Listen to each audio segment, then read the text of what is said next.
Jangan lupa ngobar Altu 85.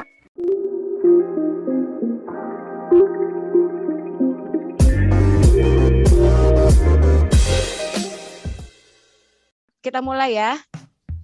Oke. Selamat sore. Assalamualaikum warahmatullahi wabarakatuh. Waalaikumsalam.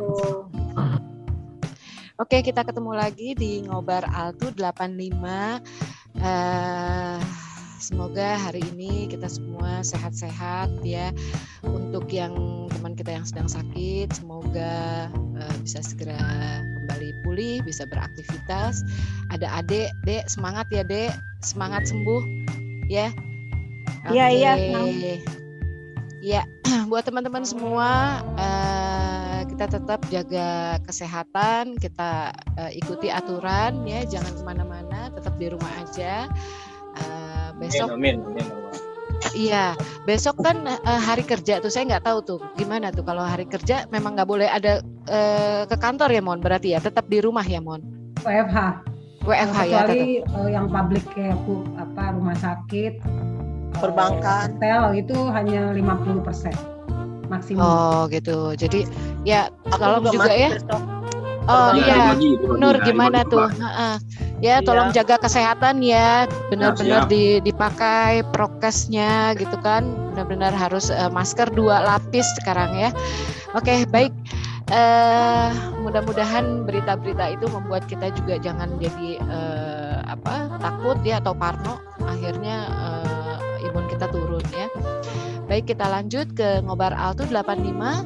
Di sore hari ini ada Ninin Puspadewi. Halo Ninin, selamat sore. Nah, Nininnya hilang. Halo Ninin. Nin. Yes, halo, assalamualaikum. Jangan. Kelihatan? Ya. Ya. Oke, kelihatan. Ya. Ninin, tema hari ini apa ya Nin? Setiap masalah ada solusinya. Nah, setiap masalah ada solusinya. Nah, kita penasaran nih apa sih? Pegadaian gitu nih, pegadaian. ya. Benar-benar jangan-jangan sponsornya Pegadaian ya. Mengatasi masalah ya. Iya, ternyata mengatasi masalah pakai masalah itu gitu ya. Oke, ya kita bacakan dulu ya tentang Ninin ya. Ninin SMA 7 lulus tahun 85, dulu kelas 1 2, kelas 2-nya 2 IPA 3, kelas 3-nya 3 IPA 3. Ya, lulus SMA kuliah di FSUI. Apa nih FSUI? Sastra. Oh, Sastra UI. Ya, ambil apa? Sastra Indonesia. Sastra Indonesia, berarti bahasa Indonesianya bagus banget dong ya. Oke, lulus kuliah bekerja di penerbit Gramedia, tinggal di Jakarta, sudah berkeluarga, memiliki anak 2, cowok dan cewek. Yang cowok sudah bekerja, dulu kuliahnya di UI, lalu cewek masih kuliah di ITB. Ya, sekarang kegiatan sebagai ibu rumah tangga, ikut suami, jadi sudah pensiun ya? Udah pensiun dini. Pensiun dini atas kemauan sendiri berarti ya. Oke, freelance di Gramedia, bikin buku dan majalah Istri TNI. Istri TNI, berarti suami TNI? Iya. Oh, oke. Ini seru juga nih ya. Kita dengar dari Ninin, tema ini diambil katanya untuk berbagi. Orang hidup harus semangat katanya. Oke, kita dengar langsung dari Ninin. Silakan Ninin. Terima kasih. Assalamualaikum warahmatullahi wabarakatuh. Salam sejahtera. Terima kasih Budi, Tante Budi sudah memfasilitasi acara ini, luar biasa, sangat bermanfaat. Terus Tante Mona juga ya, dan semua teman-teman partisipan yang mengikuti, meluangkan waktu ikut acara ini. Betul kata Tante Budi. Oh ya, yang salam sehat, yang sakit segera sembuh, yang sehat makin sehat, jangan kena COVID. Sesuai dengan permintaan Tante Budi, saya bingung nih apa ya. Tapi saya pikir saya kepingin sekali berbagi dengan teman-teman. Intinya saya ingin mengajak semangat teman-teman lah. Hidup ini kan, kenalan lagi ya, suami saya di Sesko TNI Bandung, anak saya dari UI sekarang sudah kerja di perusahaan Jepang. Yang kedua cewek, yang pertama cowok, yang kedua cewek, kuliahnya di ITB, tahun ini insya Allah selesai. Jadi Tuhan tuh baik banget. Kok suami saya pindah ke Bandung, anak cewek saya pas sekolahnya di Bandung. gitu. Terus saya 29 tahun lebih di Gramedia dan saya memutuskan pensiun dini. Tapi banyak sekali pengalaman yang saya dapat di Gramedia karena saya tuh orangnya nggak mau rugi. Dimanapun saya berada, saya selalu ambil ilmunya. Misalnya nih kayak acara ini nih, saya tuh diam-diam juga ngambil ilmunya. Misalnya Budi, Ali, apa yang diomongin tuh saya ambil gitu, saya serap. Itu akan bisa bermanfaat buat saya dan orang banyak. Nah, saya sebagai editor dan di Markom, saya sering mengadakan peluncuran buku, ketemu banyak orang. Senang saya ketemu, ya misalnya timnya Jokowi waktu bikin buku, timnya Sandiaga Uno, Deddy Kobuse, bahkan orang-orang yang di bawah lah gitu. Nah, bedah bukunya juga senang saya karena saya ketemu Teddy di BI, di OJK juga, pernah juga ketemu Anda, terus ketemu teman-teman yang lain, pernah saya ajak juga ke peluncuran buku saya, teman-teman Adipati khususnya 2 IPA 3, waktu saya peluncuran buku mereka datang misal ke Gramedia Matraman, jadi ketemu. Nah, sekarang saya juga diminta untuk bikin majalah dan bikin buku gitu. Nah, langsung saja topik kali ini, semua masalah ada solusinya. Ada 2 keyword di sini. Tadi saya mau minta tampilan ya biar agak keren-keren lah gitu. Tapi kata Tante Budi nggak perlu. Ada 2 keywords. Yang pertama masalah. Masalah adalah suatu keadaan yang belum sesuai dengan harapan. Lalu solusi adalah penyelesaian, pemecahan atau jalan keluar. Penyelesaian itu bisa bermacam-macam. Nah, hidup ini kan susah ya. Hidup kali ini tuh sulit gitu menurut saya. Karena COVID, banyak orang kehilangan pekerjaan, banyak yang sakit, bahkan ada yang lewat. Lalu kita secara emosional juga nggak bisa ketemu sama orang tua, mungkin sama anak, sama suami kayak Meli tuh yang LDR kan susah ketemunya. Pesawat misalnya nggak ada. Nah, tapi biarpun hidup ini sulit, kita harus bisa menghadapinya. Kita harus cari cara gimana menghadapi hidup yang sulit gitu. Termasuk mengajarkan ke anak-anak kita. Ini tuh hidup sulit loh, kamu nggak bisa sekarang lebih santai-santai atau gimana gitu. Tapi bukannya nakut-nakutin. Nah, masalah dari solusi itu juga ada 2 keywords-nya juga. Jadi kan tadi ada keyword masalah dan solusi. Nah, keywords untuk penyelesaiannya adalah 2 keyword juga, 2 I namanya, 2 I dan plus, ada plusnya. I itu ibadah, yang kedua ikhtiar.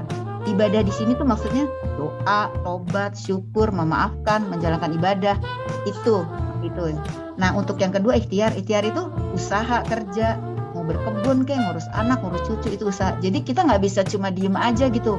Aduh COVID, gue nggak bisa ngapain. Udah diem. Nah, karena semua masalah itu pasti ada solusinya. Walaupun kita misalnya punya masalah A, kita pengen solusinya adalah A, nggak bisa.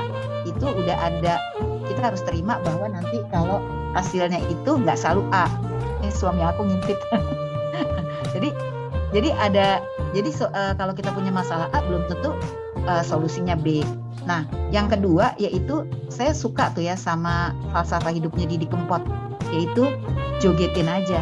Jadi waktu ada cowok ikut tim jomblo karena dia ditolak sama cewek yang cantik, dia kan nolongso banget hidupnya. Nah, terus dia ikut ke konsernya Didi Kempot. Kata dia, kamu kenapa sih diem aja, kata Didi Kempot. Terus kata cowok itu, aku ini Lorwati ditinggal cewekku, mana cantik, maunya sama yang kaya gitu, dia ditinggal. Terus kata Didi Kempot, ngapain kamu sedih, jogetin aja. Maksudnya ini adalah pola pikir. Jadi kalau kita punya masalah, jangan ke situ sedih, aku kok gini. Kalau bisa pola gini. Kalau kita punya masalah, tergantung pola pikir kita. Kalau pola pikir kita aku mau selesai dari ini, aku mau keluar dari sini, itu bisa, itu semangat. Tapi kalau kita punya masalah, ya kok gue gini ya, kok orang lain enggak, ya udah selesai gitu loh. Selesai, nggak ada penyelesaian. Nah, ini yang berikutnya. Saya mau selain tadi rumusnya 2I tadi ya, ibadah dan ikhtiar itu. Tadi ya yang pertama ibadah tuh yang doa, tobat, syukur, memaafkan. Itu gampang loh sebenarnya. Terus kalau kita benci sama orang, dia udah nyakitin kita setengah mati, udah deh. Itu kita maafin aja. Kita tuh maafkan nggak bisa beli, nggak mahal. Kita maafin aja gitu loh. Nah, terus yang satu lagi tadi ikhtiar. Misalnya ya orang tua kita sakit, kita nggak punya uang ya. Ya kita harus rela jual barang kita. Misalnya kita punya motor atau mobil terus dijual. Nah, terus oh hari gini jual mobil susah, udah gitu mobil gue jelek lagi nggak akan laku. Nah, kan kita mesti doa. Nah, dalam doa itu akan ada jawabannya pasti. Harus yakin, makanya itu tergantung pola pikir. Kalau kita mau, oke, aku bakalan keluar dari masalah ini, itu pasti akan keluar. Ya tadi kalau misalnya tadi ya jualan mobil nggak laku gitu misalnya, dengan doa dan ikhtiar kita, mungkin aja loh ada saudara kita yang uangnya berlebih, tiba-tiba aku pengen nolong orang nih, pengen berzakat, terus kita ditolong. Atau ada rumah sakit yang kita mau kasih gratis nih buat pasien COVID 10 pertama misalnya, terus kita kok yang dilala ada. Nah pasti teman-teman semua pernah ngalamin hal ini, pasti saya yakin. Pasti pengalaman saya mungkin juga cuma kecil lah dibandingin pengalaman teman-teman. Nah, yang tadi balik lagi, tadi kan ada 2 keyword tuh, ibadah sama ikhtiar. Nah, satu lagi yang plusnya yang Didi Kempot tadi, jogetin aja. Jadi kalau kita pas lagi ada, gue gak punya, susah ya belum. Udah kita pola pikir yang lain aja, ngurus anak ya, nyiram kebun gitu. Sambil kita mencari-cari kerjaan. Nah, terus kalau cari kerja juga jangan gengsi ya. Maksudnya saya salut ya sama kayak Wawan, Rizal itu. Siapa Dita ya kemarin, Lita ya, itu dia mau loh, bener-bener saya tuh salut banget, luar biasa. Dengan usia kita, dengan kondisi fisik kita, itu mau. Nah itu maksud saya, kalau mau cari duit ya harus mau ngapain gitu, nggak harus kerja yang harus kantoran atau apapun tuh bisa kita kerjakan. Entah kita nolong, ada tuh nolong saudara, ada saudara saya suka telepon, Nin mau nyuciin korden nggak? Gitu. Dia benar-benar tuh nyuci, walaupun pakai rinso saya, sabun saya nggak apa-apa. Nanti dia dapat gitu. Terus ada teman saya SMP, dia itu lumayan ya dari keluarga berada. Dia tuh nyuci 2 pintu loh. Bayangin, padahal tuh dia waktu saya SMP dia termasuk yang punya lah gitu. Jadi saya salut sebenarnya, karena dia memang butuh uang, akan nyari uang, jadi dia akan melakukan itu. Itu. Nah, yang terakhir nih, saya nggak lama-lama kok, Tante Budi. Saya kasih rumus 7 deh, 7. Ini untuk semangatin teman-teman deh. Pokoknya kalau teman-teman masih punya semangat, itu akan ada jalan depan kita. Tapi kalau teman-teman udah nggak semangat, udah selesai, udah hidup lo udah selesai lah. Kalau kita nggak punya semangat, nah kita tuh harus punya semangat. Selama kita masih punya semangat, hidup kita bakalan lanjut. Nah yang terakhir pakai rumus 7 nih, T itu tetap semangat ya. Jadi harus semangat, harus tetap punya semangat. Kedua usia bukan halangan.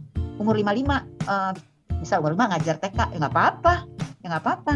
Umur 55 narik ojek ya nggak apa-apa. Terus T ya tadi tetap semangat. Usia bukan halangan. J jalani dengan ikhlas. Selama kita ikhlas ngejalaninnya, yang berat jadi nggak berat pasti. Nanti saya juga minta sharing ya, soalnya nih nanti kayaknya saya jadi sok tahu gitu. Terus yang keempat, urus anak dan keluarga. Jadi yang pertama T tetap semangat. Yang kedua usia bukan halangan. Yang ketiga J jalani dengan ikhlas. Yang keempat urus anak dan keluarga. Kita hari ini nggak bisa kerja, nggak bisa nyari duit, ya kita ngurus anak kita sayangin istri kita, suami kita, bikinin teh kayak, mijetin kayak, anak-anak ditanya kabarnya kayak. Itu menurut saya itu ikhtiar juga, itu pekerjaan juga, bukannya cuma mengeluh doang. Terus yang H, hidup itu untuk ibadah dan ikhtiar. Hidup kita kan hanya itu aja kan. Apalagi kan umur kita udah di pintu sebentar lagi ya. Ya itu kita banyak-banyakin itu aja. Nah, mungkin teman-teman bisa bilang gini ya, oh Ninen bisa ngomong gitu karena suami istri kerja. Saya kan dulu juga dari bawah juga gitu. Bener-bener saya tuh waktu saya baru nikah, orang-orang udah punya mobil, punya motor. Saya punya motor aja nggak punya. Jadi bener-bener saya naik landnya TNI AL tuh, naik bus kerja di Gramedia. Tapi saya selalu semangat.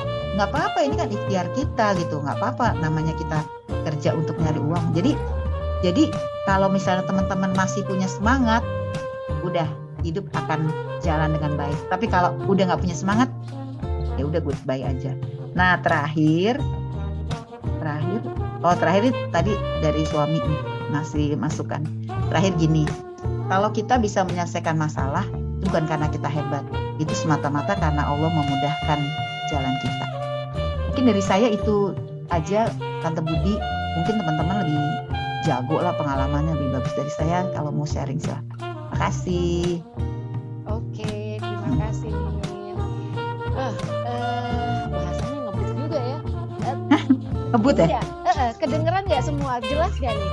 takutnya Jelas, ini. jelas. Jelas ya. Jelas dan hebat Oke. loh, walaupun singkat tapi hebat. Oke. Jelas, siap, kok. siap. Jelas. Jelas, padat. Oke, siap. Bagus, bagus. Siapa yang mau tanya silakan raise hand. Kami tunggu. Oke. Sebelumnya aku coba mau tanya ke ini nih ya. Gini nih. Masalah yang paling besar yang kan tadi kan lo bilang sebenarnya hidup itu tergantung, berarti kan gini, pola pikir kita kan untuk mencari penyelesaiannya kayak gimana. Sekarang masalah apa yang lo anggap paling besar dalam hidup lo dan lo bisa menyelesaikan masalah tersebut dengan pola yang tadi, apa tadi, 7 tetap semangat, usia bukan halangan, jalani dengan ikhlas, urus anak dan keluarga, hidup untuk ibadah dan berkarya, ya. Nah, jadi yang lo pernah rasakan masalah yang paling besar dalam hidup lo jalanin dan itu selesai gitu. Bisa di-share nggak ke kita? Thank you. Oh, boleh. Pinter banget ya nanyanya. Cerdas. Enggak juga. Jadi gini ya, aku tuh ya kan gini ya. Ini, suamiku kan sekarang laksamana pertama ya. Bintang 1 lah. Nah, tapi kan orang kan lihatnya gini ya, wih, udah ini ya suaminya gini gitu. Nah kan nggak tahu prosesnya. Jadi aku tuh pernah waktu suami kolonel itu ada yang ngiri, nggak enak sih sebenarnya, tapi nggak apa-apa lah. Ada yang ngiri lah sama kita, wajar lah, itu biasa.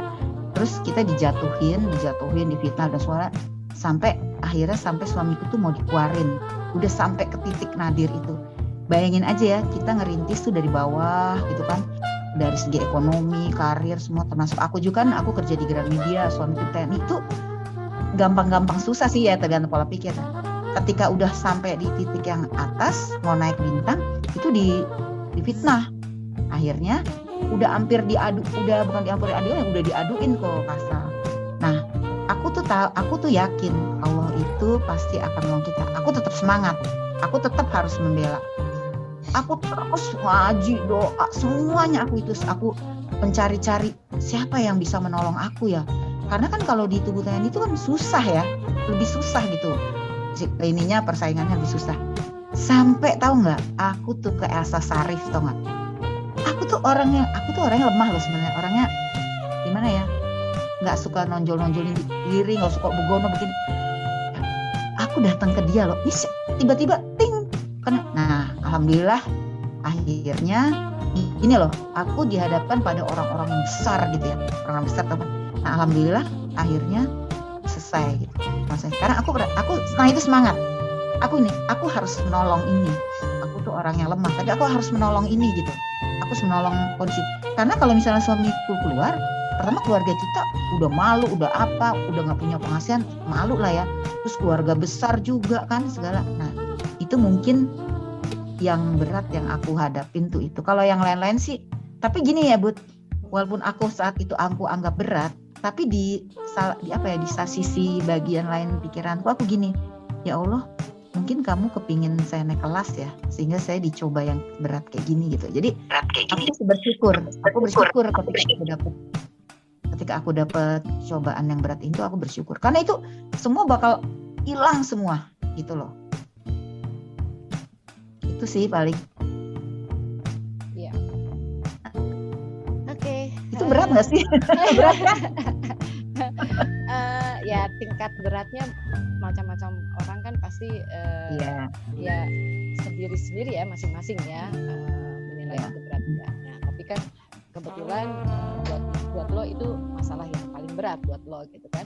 Iya. Karena kita akan kehilangan pekerjaan semua, nama baik kita udah orang mau disebarin fitnah yang buruk lah gitu. Oke.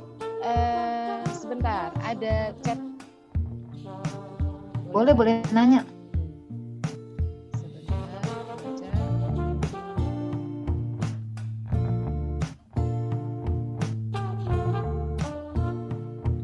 Si Ahmad Rizal Bud sama si Tuntun.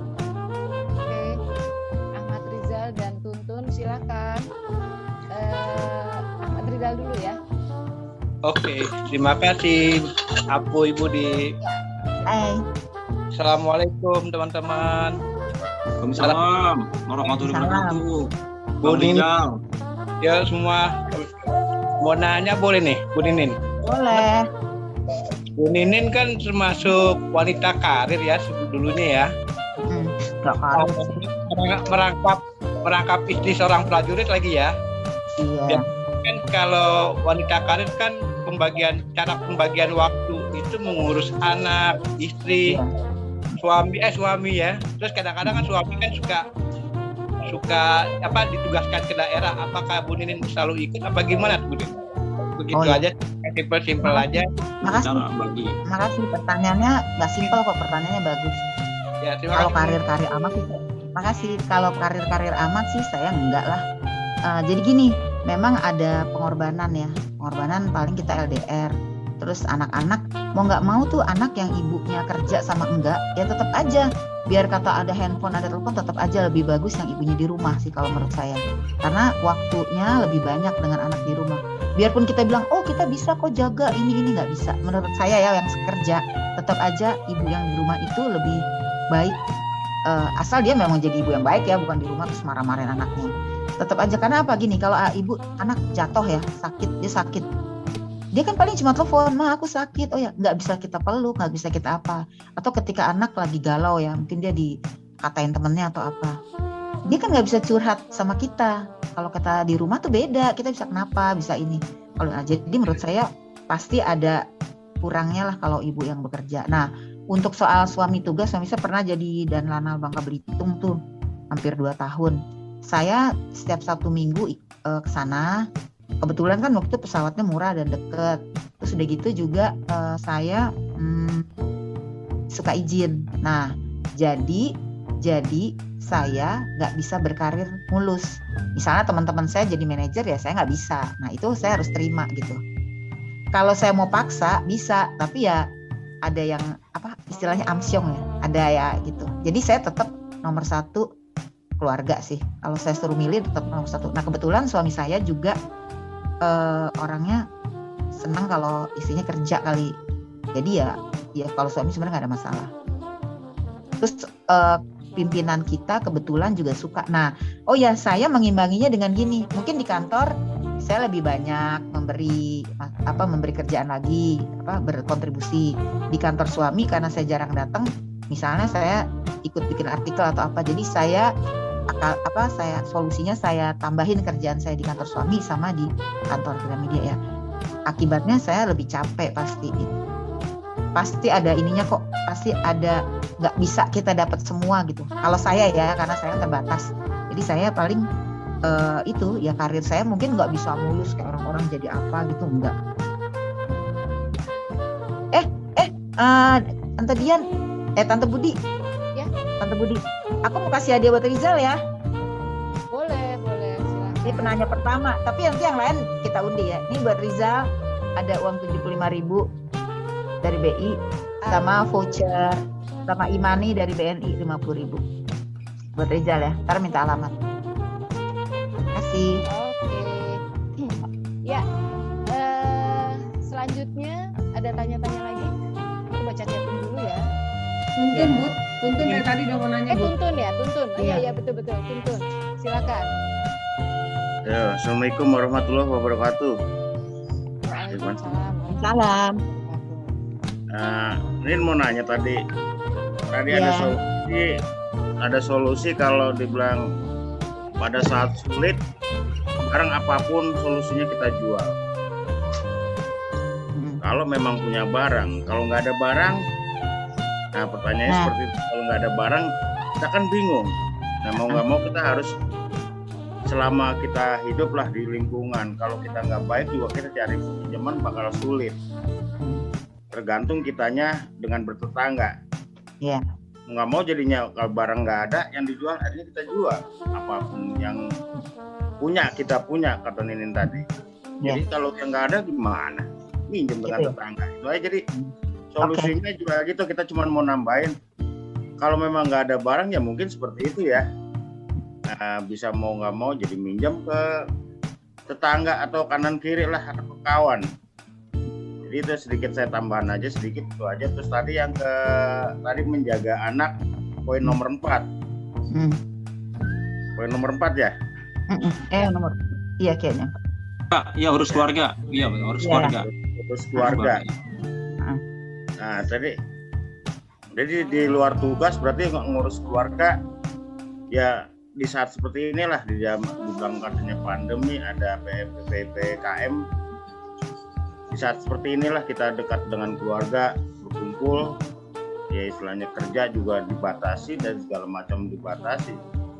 Ya saat seperti ini ada hikmahnya juga sih kalau menurut saya juga. Jadi sedikit tambahan aja itu buat Ninin. Tadi yang pertama, kalau ada barang yang dijual, kalau nggak ada, berarti kan otomatis kita ke tetangga. Iya. Ke saudara atau apa yang ketiga juga yang dalam soal mengurus anak itu mah cuman ini ya jadinya adanya pandemi ini jadi ada ininya dengan keluarga gitu aja udah. Oke, terima kasih. Ya. Nah, ada ambil sisi baiknya aja seperti itu. Cuman mancing doang yang nggak dibatasin. Ini doang yang nggak dibatasin. Apa sih itu? Alat apa sih? Mancingan. Lebih mancing dia. Om Tuntun lebih mancing dia. Lebih mancing Masih dia. mancing terus ya? Tuntun. Iya. Nggak apa-apa. Oke, gitu aja. Ya, terima kasih Om Tuntun. Om Tuntun. Juragan empang ya Kang. Iya. Om Tuntun masih boleh juragan mancing. Ya, masih boleh mancing di saat Covid begini. Bebas kalau mancing mah. Oh, bebas ya. Ya, asal jangan mancing keributan ya. Nah, itu dia. Oke. Ya, silakan Ninin. Mancing cewek ya. Nah, Yang nomor ya. Oke, makasih ya Tuntun ya. Oh, aku baru tahu juragan empang tuh Tuntun ya kalau di grup. Jadi kalau yang nomor 2 ya, urus anak dan keluarga, betul. Jadi semua masalah itu pasti ada hikmahnya. Bagus ini. Jadi Tuntun bisa mengambil hal positif dari suatu masalah, ya kan? Nah, yang mengenai kalau nggak ada yang dijual barangnya gimana? Sebenarnya gini loh, sebenarnya saya tuh cuma kasih garis besar bahwa saya tuh bisa selalu mencari solusi buat teman-teman. Ya nggak juga sih, tapi mungkin saya bisa kasih saran begini. Kalau kita nggak bisa jual barang kan kita bisa jual jasa. Misalnya ya, alat pancing punya 2, yang satu dijual gitu loh. Atau misalnya kita bantu kayak saya tuh dulu pernah waktu kuliah, saya bantu jualan di PON itu, teman saya tuh jual produk apa, ya bantu jadi kayak SPG gitu. Saya pokoknya apa juga kita cari, namanya juga ikhtiar. Intinya sih itu sih, pasti Tuntun punya banyak akal lah, saya yakin. Ada satu lagi nih, kalau cewek bisa naik motor nih, kalau saya nggak bisa naik motor sih ya, saya tuh mau loh ngojekin ibu-ibu di komplek. Kalau ibu-ibu kan maunya sama cewek sebenarnya. Salah satu kayak teman saya tuh, teman SMP, dia nyuci loh, bener-bener nyuci, saya sampai shock banget gitu loh. Tapi ya itu mungkin ya dia caranya begitu gitu. Pasti Tuntun punya banyak nih, jangan-jangan balongnya banyak nih ikannya. Balong orang, lempang orang. oke, pokoknya ada jalan. Misalnya ya. hasil pancingnya dijual, misalnya ikannya dijual, kan bisa juga dimasakin istri jual masakannya. Saya yakin lah, yang penting punya semangat. Nah, kalau kita udah punya semangat tuh pasti banyak jalan keluar. Intinya itu. Ya. Siap. Oke, terima kasih Tuntun. Oke, Nin ada yang tanya berapa lama sih Ninin LDR sama suami? LDR tuh paling lama tuh di Bangka Belitung ya 1,5 tahun. Tapi aku nggak 1,5 tahun nggak ketemu. Aku tuh bisa setiap bulan aku datang atau dia yang ke Jakarta gitu. Jadi aku nggak. Oh, yang paling lama waktu berlayar justru waktu masih muda-muda ya, si Mayor gitu. Dia pernah berlayar 4 bulan. Terus nambah lagi sebulan. Itu yang agak berat. Itu berat juga sih waktu itu. Karena kan saya orangnya agak melo gitu loh. Agak suka kangen gitu loh. Jadi agak berat juga buat saya. Tapi kan balik lagi tadi pasti ada hikmahnya semuanya. Jadi saya sekarang nih ya, kalau ada suami ada istri yang bilang ke saya, aduh suami saya kerja nih berapa seminggu, ya kecil. Karena saya udah ngalamin yang lebih besar dari itu gitu. Sebenarnya kalau kita mengalami hal-hal yang berat, di sisi lain tuh kita bersyukur loh. Karena kalau orang-orang ngeluh, ya lo cuma segitu aja masalah lo gitu Bu. Oke. Ya, tanya ya dari Ajo, Bud, tapi ini di luar tema. Pengalaman kerja di grup Gramedia dengan profesi sebagai editor, adakah ada perubahan tata bahasa dalam tulisan maupun lisan dalam zaman ini? Ada Kan nggak? dalam bahasa ya ada lah. Jadi aku kalau ngomong kan benar, tapi kan kalau kita ngomong yang benar itu sebetulnya kalau yang dalam situasi resmi. Kalau kayak gini nih kan ini agak informal ya. Jadi kita boleh ngomong kagak, lo gitu boleh. Tapi kalau kita resmi, misalnya kita ngomong di kantor atau pidato, itu tuh tetap aja harus resmi. Jadi bahasa resmi sama non resmi itu dibedain gitu. Ini maksudnya sebagai editor ya, berarti di Oh, buku. sebagai editor. Ya otomatis saya bisa kalau baca buku tuh ini kok gini ya tulisannya gitu, karena udah biasa jadi editor. Jadi kok gini ya bahasanya gitu. Karena tapi kalau misalnya kita baca lupus, kalau lupus bener ejaannya ya nggak bener juga. Jadi bahasa yang benar adalah bahasa yang sesuai dengan medianya gitu. Kalau buku-buku lupus bahasanya baku, saya tidak mengerti akan hal ini kan aneh. Jadi kalau biografi baru resmi gitu. Pasti ada pengaruhnya sih, ada pengaruhnya. Cuma mau info aja bahwa penggunaan bahasa yang betul adalah sesuai dengan medianya gitu. Kalau bukunya buku komedi ya bahasanya nggak malah salah kalau resmi gitu. Itu. Ya, lanjut dari Wawan. Halo Ninin, bagaimana sih untuk mensikapi seseorang yang sudah bersikap putus asa, segala daya upaya dengan dua atau sudah dilakukan, akan tetapi dia tetap bersikap putus asa. Adakah kiat-kiat untuk membimbing orang seperti itu? Oke. Style. Kalau kita putus asa, ya namanya manusia ya. Ya itu kita ke I yang nomor 1, kita ibadah. Itu pasti ada jalan kok. Aduh tadi buku saya mana ya? Ini sebentar. Kalau kita putus asa, kelihatan nggak ya tulisannya? Saya bacain aja deh ya.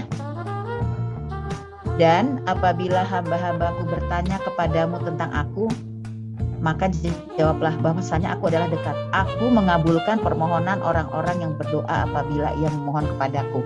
Itu di Al-Baqarah 186.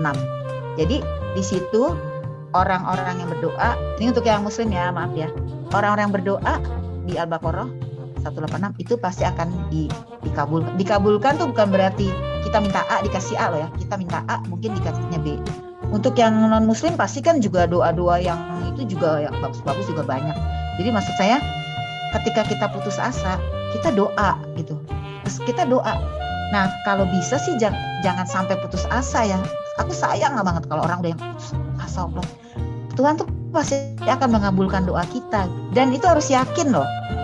Kalau kita nggak yakin, ya udah gitu. Tapi kalau kita yakin pasti, saya yakin. Coba deh nanti teman-teman buktikan, terutama yang udah pada hopeless, terus ke doa gitu ya. Nanti cerita ke saya atau ke teman-teman gimana khasiatnya doa itu gitu.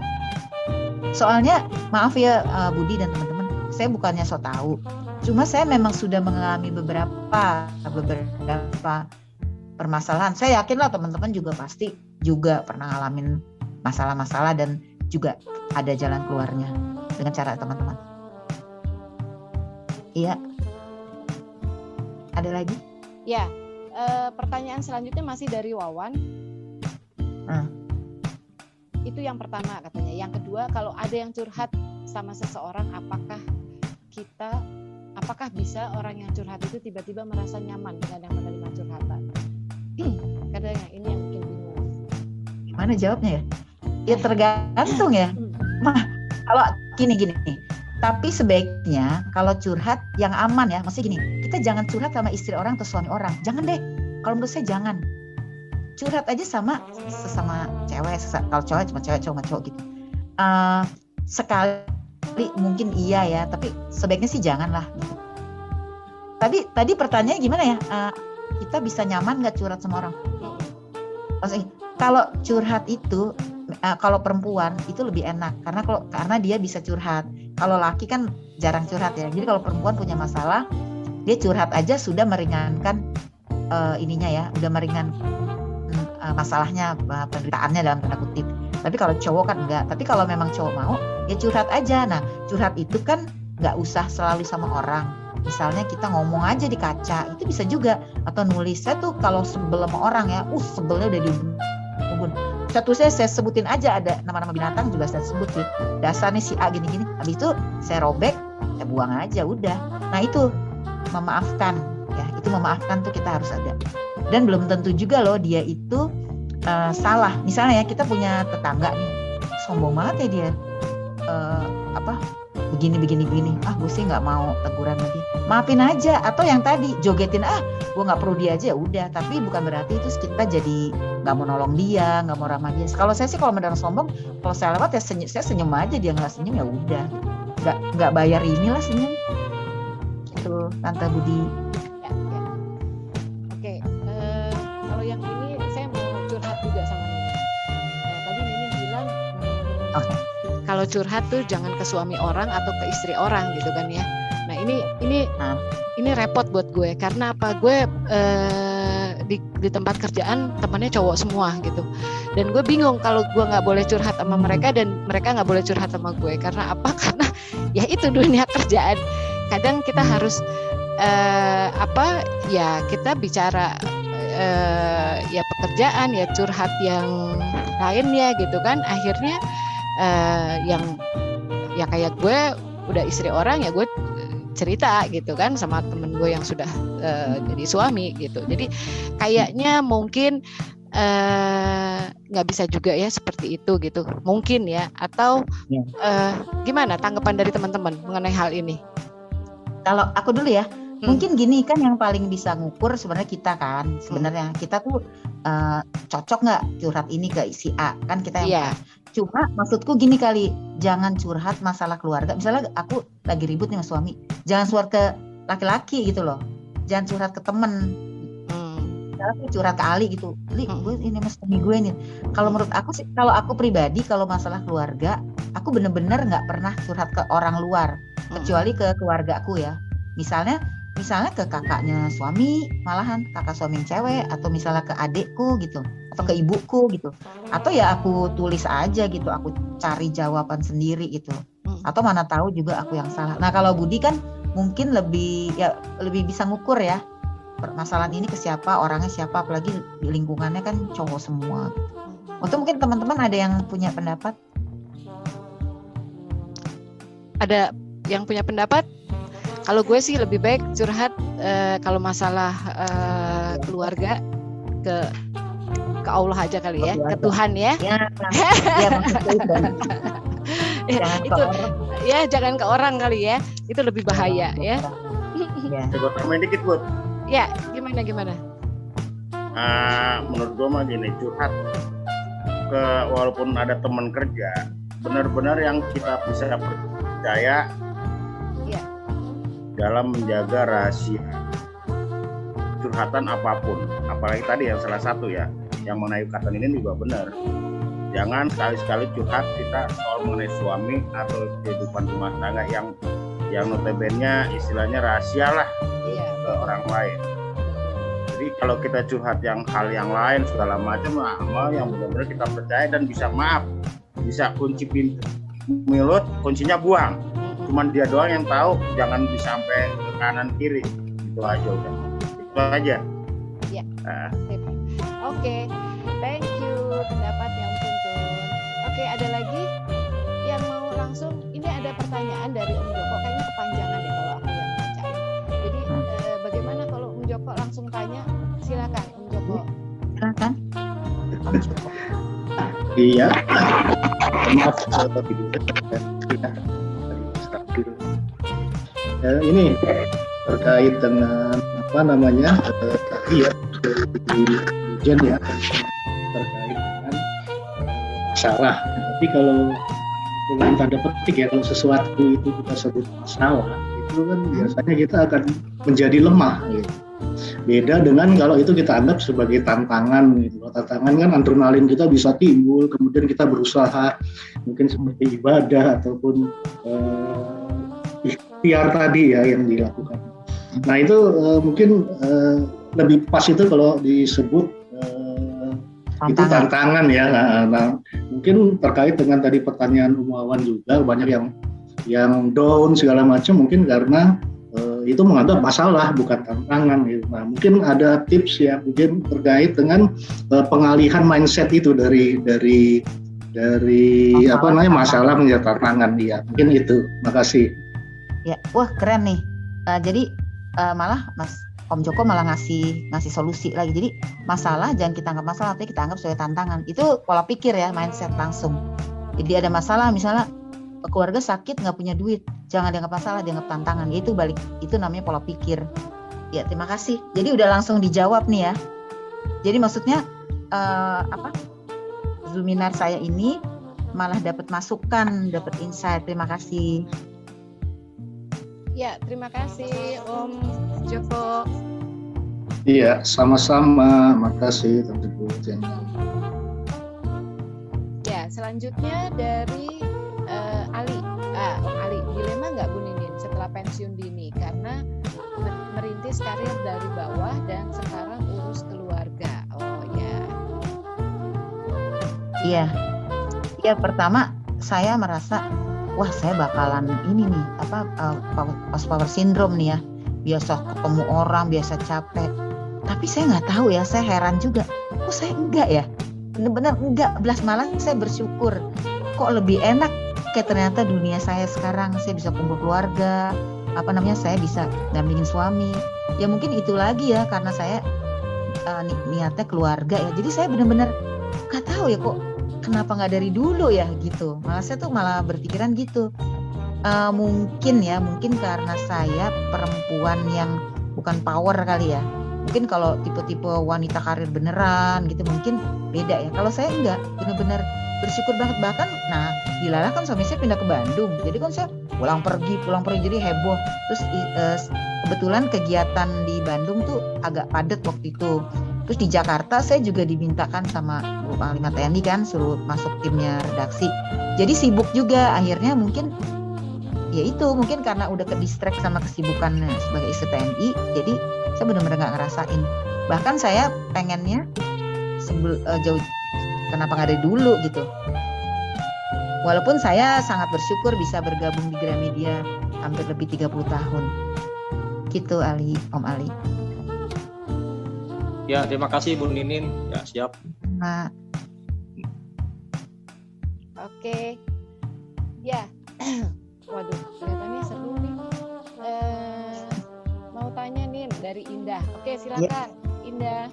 Silakan Indah. Halo Ninin. Hai Indah, Dani. Hai. Nin. Ya tadi kan Ninin cerita ya, Ninin itu kan karir ya. Terus kemudian suami juga karirnya bagus ya. Nah terkait dengan topik nih kan yang Ninin sharing ya, semua masalah ada solusi. Nah sekarang saya cuma mau tanya, sorry ya Nin ya, apakah ya keputusan Ninin ya untuk resign, tadi kan pensiun dini ya Nin ya, apakah keputusan Ninin untuk resign dari karir Ninin itu merupakan solusi dari masalah yang Ninin hadapi? Sebenarnya saya saat itu lagi nggak punya masalah, jadi itu bukan solusi. Saya keluar tuh bukan solusi. Coba pertanyaannya gimana deh, biar agak menjurus. Ya mau tahu aja sih ada apa sih di balik itu gitu loh Ninin. Teruskan gitu loh, itu kan pasti udah gitu. Suami dan anak-anak. Benar-benar bagus ya, sip. Pertanyaan bagus. Pertama. Hadiah dong. Oh ya udah antar hadiah Indah ya. Dapat ya minta. Budi buat Indah ya. Kalau minta. Dapat buat Indah, minta alamat. Jadi gini, memang kan aku udah lama ya nggak dampingin suami. Waktu suami di Surabaya tuh gila banget, sibuk banget. Ada tamu bolak-balik ke Surabaya kan pusatnya Angkatan Laut, saya mesti bolak-balik tuh bisa loh. Kayak pramugari aja bisa saya seminggu 3 kali bolak-balik, ada naik kereta, naik pesawat. Itu saya udah pengen keluar sebenarnya. Aduh saya udah nggak sanggup karena kan saya udah komit nomor 1 punya keluarga, nomor 1 suami. Jadi yang akan saya kalahkan yaitu karir saya gitu kan.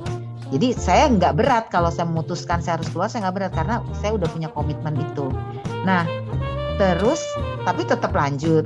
Saya sempat bilang ke atasan saya, oh sorry, saya pernah diturunin. Jadi saya jadi staff karena saya dianggap sering absen.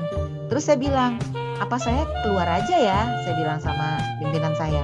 Kata pimpinan saya, jangan dulu. Oh, dalam hati GR juga, oh berarti gue masih dibutuhin nih. Ya udah saya lanjut aja. Saya sempat bilang gitu, apa saya keluar aja ya gitu.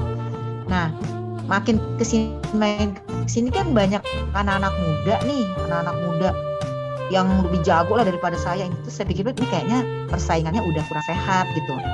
Saya kayaknya udah kurang nyaman juga sebenarnya gitu, dan sebenarnya kurang nyaman juga. Di satu pihak, saya kapan lagi ya nemenin suami saya selama hampir 30 tahun. Sebelum nikah saja saya udah kerja, kok saya nggak pernah ya dampingin suami saya full gitu, walaupun suami saya nggak minta nyuruh saya keluar. Nah udah, itu atas 2 dasar itu saya keluar gitu. Jadi memang karena situasi juga ya kan, situasinya kayaknya umur saya, kemampuan saya dibanding yang muda-muda, saya ngerasa lah kayaknya nih yang muda-muda lebih oke, lebih ininya. Saya kayaknya mesti minggir nih gitu. Terus sama yang itu suami saya kan kapan lagi ya mendampingi suami. Dan kalau saya misalnya resign-nya dari sekarang, saya kan masih punya energi untuk ngapa-ngapain. Tapi kalau nanti di kantor Gramedia kan resign-nya 60 tahun.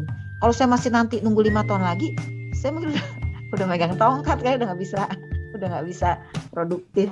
Ya gitulah kira-kira. Makasih lah pertanyaannya. Oke, Nini.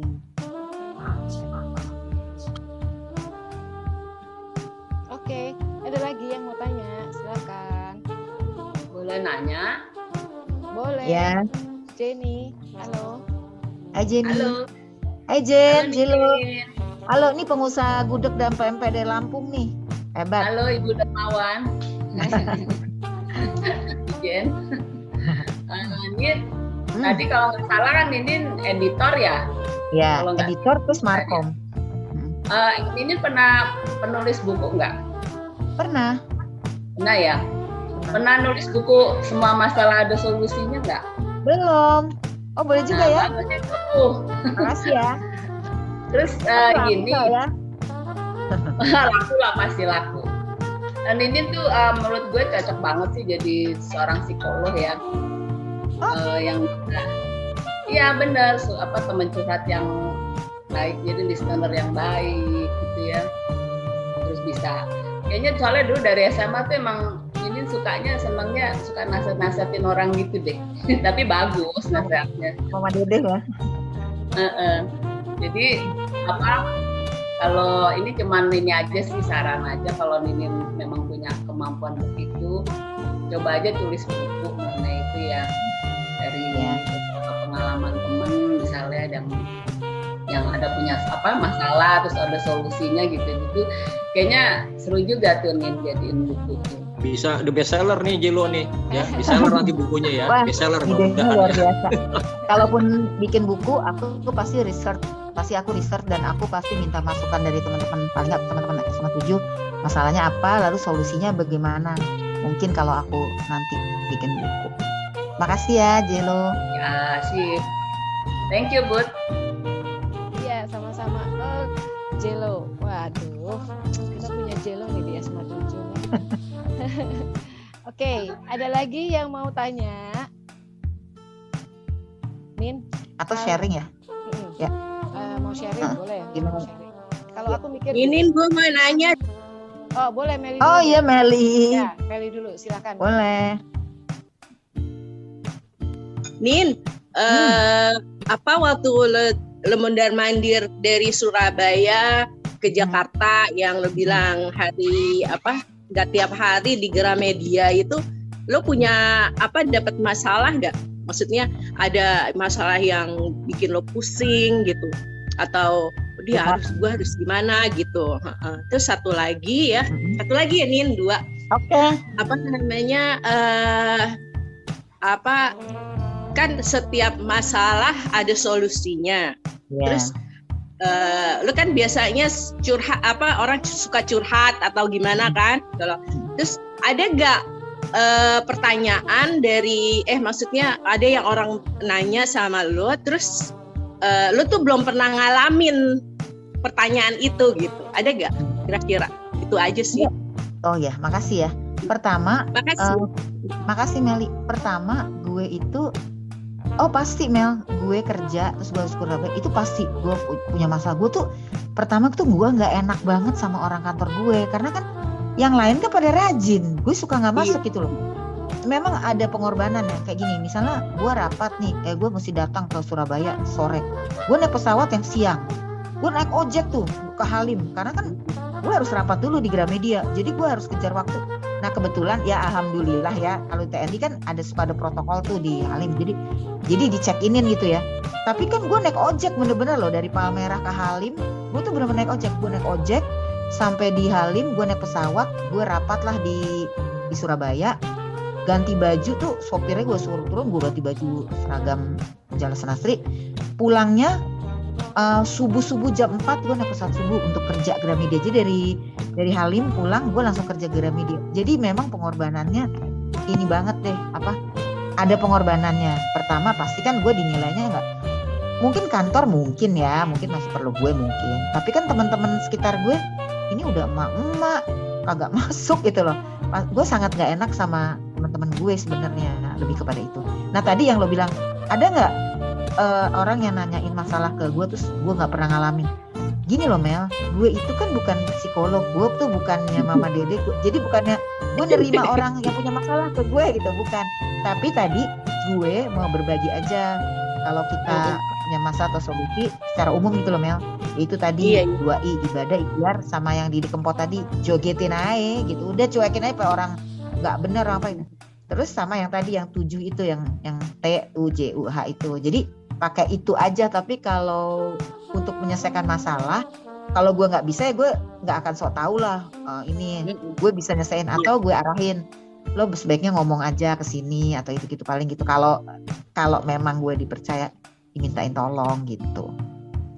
Itu Mel, makasih ya. Oke, makasih Ninin, Budi. Mona nggak disebut-sebut dari tadi. Iya. Oke, ada yang tanya Nur Hasana tanya resignnya dari tahun berapa pensiun dini? Resignnya tahun 2020 kemarin. Dari tahun 2020. Masuk saya diangkat tahun 93. Saya resignnya tahun 2020. Tapi saya masih suka bikin beda buku di BI, misal suka minta tolong. Jadi tolong ini gitu. Terus masih suka nyetak di Gramedia gitu loh. Masih suka kadang-kadang, tapi selama pandemi sih udah jarang ya. Itu dari ini Nur dari 2020 kemarin Agustus. Makasih. Oke, terima kasih. Terima kasih. Mungkin sambil nunggu pertanyaan dari yang lain ya atau share aku mau cerita sedikit ya. Mau curhat ya Mbak Nini. Mama Dede. Bu ngomongnya deketan suara lo kecil. Oh oke. Ya. Jadi gini nih. Gue sebenarnya gue dulu tuh gue dari kenapa? Rifan bangunin nih. Ayo Rifan bangun. Meli tolong di mute. Ya maaf. Ada. Oke, jadi gini, gue mau curhat ya. Gue tuh dulu paling kesel ya pada saat gue kerja gitu kan. Kalau udah kumpul keluarga. Jadi pada saat kumpul keluarga, gue udah kerja udah sekitar 25 tahun gitu ya. Terus pasti kalau kumpul keluarga ditanyain kapan kamu nikah gitu. Itu dilema banget buat gue gitu kan. Akhirnya begitu gue gue harus cepet-cepet nikah nih gitu kan. Nah sampai akhirnya gue menikah, terus gue berkeluarga kan, terus belum punya anak. Nah itu akan ditanya lagi pada saat kumpul keluarga gitu kan. Kapan nih kamu punya momongan gitu kan. Terus ditanya lagi, udah tuh gue punya momongan akhirnya gitu kan. Gue udah buktiin gue punya momongan. Terus udah gitu kayak sekarang gue ditanya lagi gitu. Kapan nih kamu mantu gitu ya. Jadi kayaknya setiap tahapan orang lain pengen tahu aja ya gitu. Maksudnya pengen ngurusin orang lain lagi gitu kan. Jadi sebenarnya masalah itu bukan hanya dari diri kita sendiri ya, tapi juga dari orang lain. Nah, terus kalau gue mau tanya ke lo, bagaimana menghadapi pertanyaan-pertanyaan tersebut gitu ya. Ya, kayaknya setiap orang kok ada tahapannya dan itu ditanya gitu. Lo ngalamin kayak gitu nggak, Din? Gimana menurut lo? Bud, kalau gue ada jawabnya bulan Mei. Maybe no, maybe yes. Unmute, Nin. Oh ya, Bud, jawabannya jogetin aja. Jogetin gitu. Jangan usah dipikirin gitu. Artinya bukannya nggak usah dipikirin gimana ya, maksudnya itu jangan sampai mengganggu kita. Walaupun nggak gampang sih, tapi paling tidak kan kita inget, oh iya ya, pakai teori jogetin ya udah. Tapi kita tetap, maksudnya gimana ya? Memang kalau lo pengen berkeluarga ya lo mencari pasangan. Kalau lo pengen punya anak, misalnya berusaha, usahakan macam-macam ya. Maksudnya jangan terlalu mengganggu diri lo, jogetin itu, nggak usah dipikirin gitu. Itu nggak gampang, apalagi cewek ya, apalagi kayak gue tuh suka mikir ini gimana. Gue tuh ngomong bisa, tapi ketika gue ini ya gue juga mikir, kok ngomongnya gini ya gitu. Tapi gue inget jogetin aja udahlah gitu. Jogetin itu kita bisa macam-macam, yang artinya nggak usah masuk ke pikiran kita, jangan mengganggu pikiran kita maksudnya. Terus kita bisa alihkan dengan kegiatan, bisa main TikTok kayak apa baca kayak apa gitu. Tapi ya itu, kalau gue jogetin itu konsepnya si Didi Kempot tuh, gue nggak, kalau pribadinya sih gue nggak tahu lah ya, itu urusan dia. Gue lebih ke pola pikirnya dia itu yang jogetin itu. Nah itu dia. Sebenarnya kalau kita bisa pikir ya, kenapa Didi Kempot itu ribuan jutaan anak muda suka? Padahal anak muda kan bapak-bapak udah tua, lagunya Jawa pula, nggak cakep gitu. Kenapa jutaan anak muda suka? Karena dia gini, jogetin ngapain sih dipikirin kayak gitu. Gue juga heran tuh, kenapa sih anak muda seneng banget sih Didi Kempot? Kan anak muda kan suka lagu barat, terus Justin Bieber yang cakep kayak gitu, udah gitu lagunya Jawa. Kenapa? Nah itu secara psikologis mungkin gitu, mungkin dia udah cuek aja lo, gak usah pikir yang sedih-sedih, apalagi cuma ditinggalin cewek doang ya. Cari kan cewek ada 2016 kan ya, Bud ya, cowok juga ya. Gitu kali gitu ya. Mungkin kalau orang seumur gue bisa ya menghadapi itu ya, maksudnya ya berdasarkan pengalaman hidup gitu kan. Cuma kan kalau kedengeran anak gue gitu kan ya, yang dia sendiri kasihan nih ibu gitu, main semua orang gitu kan. Nah ya gue gue yang akan membuat paling ngasih pengertian ke anak gue bahwa di mana lo hidup pasti akan ada masalah gitu kan. Tapi bagaimana kita menghadapi masalah itu gitu kan. Jangan lari dari masalah. Nah kalau tadi ya Bud, soal misalnya anaknya tanya kapan mantu gitu ya misalnya ya. Balik lagi sih yang tadi yang pertama tuh jogetin aja, maksudnya jangan sampai kasihan juga kan anak lo gitu atau lo gitu jadi kepikiran. Tapi kan ada loh doa untuk mendapatkan jodoh tuh ada. Maksudku tadi yang dua itu ibadah dan ikhtiar itu kita ke situ, tetap ke situ. Tapi yang jogetin itu juga kita pakai juga gitu. Kita ada kan doa-doa yang biar dapat jodoh yang soleha misalnya. Terus biar bisa ikut perkumpulan itu gitu, apalah organisasi gitu. Memang nggak gampang, tapi kan tetap harus ikhtiar kan. Iya, ya betul. Kan? Gue juga belum mantu juga sama. Iya, justru kayaknya untuk ikhtiar dan ibadah itu dijalanin ya kan. Yang repot kan justru omongan orang nih gitu. Biasa. Justru kita, itu yang jogetin aja berarti gitu kalau untuk omongan orang, gitu kan? Betul. Pokoknya jangan sampai ngeganggu pikiran kita lah. Kan kita tetap usaha. Emang kadang-kadang orang tuh cuma ngomong doang sih ya, dia nggak tahu, senseless gitu loh.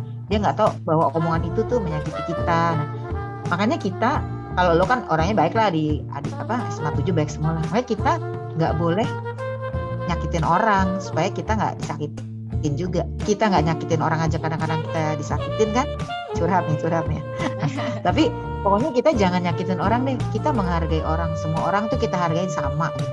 Kita menghargai orang gitu. Oke. Ada pertanyaan dari Dodi, silakan Dodi. Dodi pribadi. Ya, baik. Dengeran ya suaranya, Bud ya? Ya, kedengeran. Oke, Nin. Pertama pertama-tama sebelum ke Ninin saya mau nyapa dulu nih. Ada di sini ada Juragan Tuntun. Ini semoga sehat selalu nih kawan satu perjalanan nih, lagi SMA sering naik U24 Tanjung Priok Senen. Terus ada lagi Yusron ini, mudah-mudahan sehat selalu nih, Yusron Uga Kulit nih di Jogja. Sehat ya Yusron ya. Alhamdulillah. Ini juga info juga buat teman-teman. Saya ketemu Ninin ini pertama tuh tahun 93 atau 94 itu. Di kantor saya waktu Ninin ngurus ISBN. Wah, kayak ngimpi gitu ketemu anak 7 lagi di kantor gitu. Kayak gitu. Sekarang ketemu lagi dalam keadaan sehat. Tapi itu pensiun sejak kapan ini? 2020 ya kalau nggak salah. 2020. Nah ini sebenarnya untuk Ninin sendiri kan sebagai editor tuh apalagi udah puluhan tahun ya, itu kan ekspert banget. Nah, sebenarnya masih ada nggak waktu untuk sharing keahliannya tuh sebagai editor? Apakah masih bisa dibagikan tuh sharingnya buat masyarakat? Apa anak Altu 85 kita melalui klinik atau apa kan?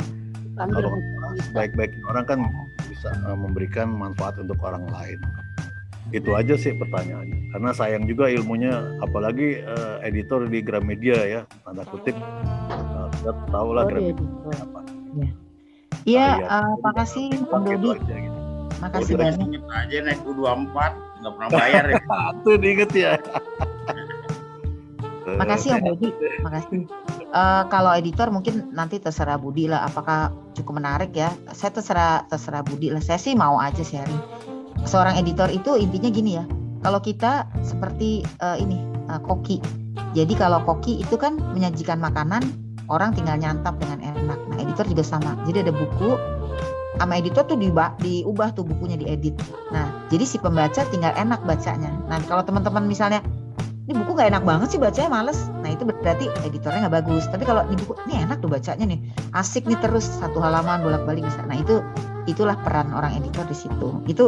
Itu intinya seorang editor. Tapi itu soal itu terserah teman-teman lah. Kalau saya sih mau aja bagi ilmunya kalau teman-teman butuh. Emang hari gini butuh gitu ilmu sebagai orang editor. Saya mah mau aja. Terima kasih. Ya, Om Dodi. Pastilah masih butuh. Kan ini aja nih ada episode 22 ini aja nih ada berapa, kalau dihitung-hitung ada 100 info kali. Kalau jadiin satu buku kan macam-macam. Banyak banget itu. Dari berapa karakter, dari mulai penjinak bom, petani kopi, ini lagi setiap masalah ada solusinya. Gitu. Kemudian juga ada lagi keahlian-keahlian yang lain seperti itu. Belum nanti Juragan Empang tuh Tuntun boleh juga tuh keahliannya, karena jarang loh yang punya keahlian mancing sampai iya betul. Yang orang pasti punya kelebihan. Makanya kemarin saya komentari bahwa ini ngobar ini kita seperti mengawal perjalanan kawan-kawan dari hulu ke hilir 36 tahun itu, ternyata hebat banget. Nah itu tuh ini bisa didiskusikan juga mungkin sama Bud, sama Monty juga nanti. Mudah-mudahan sih mau nih kalau jadi satu buku nih Ninin kayaknya udah oke juga. Editor Gramedia gitu loh. Sayang ilmunya kalau nggak di ini. Insyaallah. Itu aja mungkin. Insyaallah. Oke, Om Tuntun. Jangan lupa tuh ya Om Tuntun. Jadi pembicara nanti tentang mancing gitu ya. Mancing mania kita. Tips-tipsnya bagaimana bisa sabar menunggu ikan gitu kan. Betul. Itu susah banget loh itu. Aku pernah mau bikin acara, mau bikin event mancing gitu kan. Survei dulu ceritanya, riset dulu. Baru beberapa lama gue di situ udah mules rasanya, gue udah nggak pengen. Gila itu butuh kesabaran. Jadi kalau mancing itu nolong ikan yang tenggelam, kesian. Oh gitu ya. Ikan tenggelam kita pancing. Oke. Mungkin itu satu solusi untuk lepas masalah mungkin itu deh, mancing. Iya betul. Iya, betul. Apalagi pandemi gini. Betul. Hilangin pusing, suntuk. Iya. Betul. Denen pernah tuh ke Batam dan jam 11 malam ke Batam. Sama Andap. Oh gitu. Oh iya, aku pernah ke kantor Andap yang di Batam, Polda. Sama gue juga kan. Oh. Enggak. Enggak ketemu. Ketemu 3 Gak inget deh. Oh iya, yang foto. Iya. Ini siapa sih yang ngomong atau kelihatan? Roni. Oh iya, sama Roni. Fotoan kan kita sempet. Tapi saya hebat juga ya sama Panglima sampai jam 11 malam.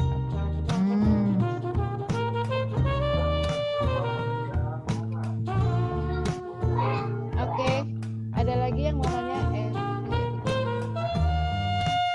Ade Jul. Ade Zul, Evi, adiknya Ninin, apa kabar? Oh, adekku soalnya masuk nih sama anakku, pengen dengerin. Gitu. Mungkin adek menyapa adekku. Kabar baik, Dek. Kenal ya? Kenal. Oke, aku mau minta pendapat Mona dong, Mon. Lu pikir gue itu kali itu Mama Dede minta pendapat. Dong, Mon. Enggak sih. Setiap orang pasti menurut gue sih setiap orang punya cara untuk mengatasi masalah. Sepanjang kita dikasih kehidupan pasti punya masalah. Besar kecilnya kan tergantung kita kan. Melihat itu sebagai masalah yang besar atau masalah yang kecil. Tapi kadang walaupun kita orang yang easy going, kadang-kadang suatu masalah ketika diterus kayak dibombardir gitu di otak kita tuh kadang-kadang bisa berpengaruh. Berpengaruh dalam arti kata jadi kita terbawa di bawah alam sadar kita bahwa akhirnya menjadi tanda tanya tuh. Apakah tindakan yang kita lakukan tuh benar atau salah? Kita merasa melakukan hal yang benar tapi kok dibombardir terus gitu. Kenapa? Karena orang menimpakan masalahnya dia ke orang lain. Jadi ada orang yang mencari masalah seperti Ninin bilang, jogetin aja. Dibawa santai aja, namanya hidup pasti ada masalah, nggak mungkin lo hidup nyantai. Sekaya-kayanya orang pasti punya masalah, ya nggak? Yang kelihatannya secara materi tidak punya masalah, tapi kan dia punya masalah. Bagaimana caranya menyimpan supaya harta karunnya itu tidak digerus, gitu kan, dan sebagainya. Tapi kan ada juga orang yang menimpakan masalah dia itu ke orang lain. Jadi masalah kan menurut Ninin itu kan benar sih, masalah itu kan adalah sesuatu hal yang belum bisa kita atasi, itu jadi masalah. Ada orang yang bisa mengatasi masalah dengan cara yang sederhana, ada orang yang menjadi rumit. Bagaimana menjadi rumit? Misalkan dia nggak bisa memecahkan masalah sendiri nih, bingung cari bagaimana caranya untuk tetap mempertahankan bahwa dia benar tapi sebetulnya salah. Akhirnya menimpakan masalah itu ke orang lain. Jadi membuat masalah baru lagi nih, apalagi di blow up sedemikian rupa sehingga menjadi suatu masalah besar. Jadi menurutku sih tergantung kita melihat masalah itu dari mana. Tergantung kita aja. Kalau kita bisa melihat masalah dengan oke, seperti Ninin kan dulu ketika masih masa bekerja sampai tahun 2020, berarti sampai usia 54 tahun, sebetulnya kan itu dilematik masalah pribadi, ya nggak? Antara gue mengurusi keluarga gue atau gue tetap di karir gue. Ternyata kan pengorbanan ini adalah gue nggak peduli dengan jabatan, pokoknya yang penting keluarga gue aman sentosa, dalam arti kata tetap gue bisa urusin. Walaupun akhirnya waktu dan tenaga kan ini pergi pulang itu kan tanpa kita sadari kita tergerus aja mah. Tapi karena kita enjoy menjalankannya oke, jadi bukan suatu masalah. Sehingga akhirnya diambil keputusan ya udah gue harus keluar nih. Karena biar bagaimanapun juga suami gue masih bisa berkarir dan gue masih harus bisa mendampingi sampai dia pensiun. Betul. Ya enggak? Betul. Jadi menurut gue sih oke aja, termasuk sama seperti kita menceritakan masalah ke orang lain. Kan memang tuh sering timbul masalah tuh, apalagi zaman now kan katanya. Ketika cewek menceritakan masalah ke cowok, terus lama-lama diambil ke hati, lama-lama jadi deket tuh. Timbullah feel dan will kadang-kadang ya. Tapi ada orang yang seperti Ninin bilang bisa menempatkan masalah gitu. Kalau misalkan kayak Budi, karena gue tau Budi kan dari zaman kita SMP ya Bu, dari zaman kita kecil gitu. Jadi Budi ya cuek aja karena tidak akan menjadi masalah baru untuk dia soalnya. Karena dia bisa mengetahui bagaimana cara mengatasinya ketika bercerita batasannya di mana, kemudian solusinya itu yang diambil. Gitu kan. Jadi menurut gue sih ya pola pikir ya. sepinternya kita pola pikir. Kalau gue suka bilang nggak tahu gue salah apa benar atau jangan dianggap so tahu ya. Jadi positive attitude with positive mind will make everything is going to be okay. Jadi kalau kita bisa berpikiran positif dalam segala hal, termasuk sekarang ini kan pandemi, kita keluar takut. Nah, gimana dengan kita harus ketemu orang setiap saat, itu kan pasti deg-degan gitu kan. Tapi kalau kita berpikir bahwa kita akan kena, ya bisa kena beneran. Tapi kalau toh lo kena positif kayak Ade dan teman-teman atau siapapun itu, ketika kita bawa enjoy kan itu akan lebih enteng harusnya. Gitu kan. Jadi segala sesuatu ya kita kembalikan ke diri kita ya, kalau memang bisa positif attitude gitu, positive mind itu menurut gue di luar agama ya, agama tuh pasti harus hubungan vertikal itu harus. Jadi menurut gue sih itu. Keren Mona keren banget. Keren banget ya Mona ya. Keren banget Mona. Mau nanya lagi dong ke Ninin. Satu ya, lagi deh. Ya, silakan. Jadi editor itu setelah berapa tahun kerja di Gramedia? Langsung masuk Gramedia langsung jadi editor kan, dites. Oh gitu. Kan memang dicari editor, jadi aku tes, diterima. Oh gitu. Wah, lulus tes. Jadi belum merit dulu ya? Abis kuliah, selesai kuliah ya? Udah selesai kuliah ya gitu. Selesai kuliah kerja, dan lamar diterima, dites, terus udah kerja. Nah tapi aku 9 tahun jadi editor. Terus setelah itu aku di Markom, karena dari perusahaan tuh lihatnya aku cocok berhubungan dengan orang gitu. Jadi aku jadi Oke, thank you Nin. Terima kasih. Tante Budi, apa sudah selesai? Ini aja. Ya. Sudah mau maghrib. Sudah mau maghrib ya. Oke, baik. Kita akhiri hari ini. Tapi sebelumnya ada close statement dari Ninin. Silakan ya.